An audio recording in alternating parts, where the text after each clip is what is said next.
Welcome to the Terrible Take, a daily segment telling Steelers Nation what's on our mind. I'm Bryan. As of the time of this Terrible Take being recorded, the Pittsburgh Steelers seem to be just fine when it comes to available salary cap space, and especially when it comes to this portion of the offseason. With roughly $13.4 million in available salary cap space at this point, the team can still make several more signings and re-signings, and I suspect they will. Even so, at some point during the offseason, I expect the Steelers to restructure at least one contract. With this week about to come to a close, however, it's looking less likely that defensive tackle Cameron Heyward will have his contract restructured. Heyward was due a $4.5 million roster bonus on March 18th, and that would have been a perfect time to restructure his contract. With the 18th now nearly a week behind us, there's no proof that Heyward has had his contract restructured so far.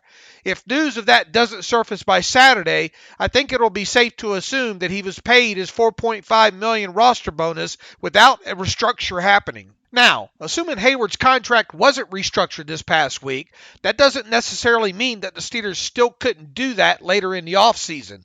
If they do, however, only Heyward's $6.5 million base salary can be restructured.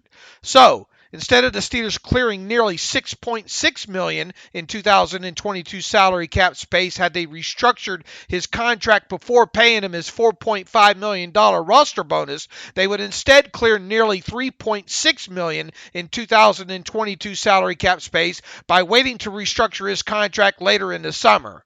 Personally, and assuming a restructure did not happen by the 18th, I don't think we'll see Heyward's contract get touched this offseason unless an emergency need of some sort surfaces. Not restructuring Heyward's contract this offseason isn't a big deal, as the team will likely restructure T.J. Watt's contract closer to the start of the regular season.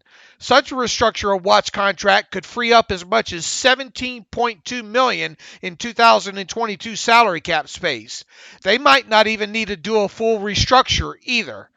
In the meantime, I'll be watching out for any news on Heyward in the coming days, and at this point, I'm not really expecting to hear or see anything because I think we would know by now if his contract had been restructured. Be sure to follow us at SteelersDepot.com and check out episodes of The Terrible Take every day at 5 p.m. Eastern Time. And check out The Terrible Podcast with myself and Alex Kozora every Monday, Wednesday, and Friday.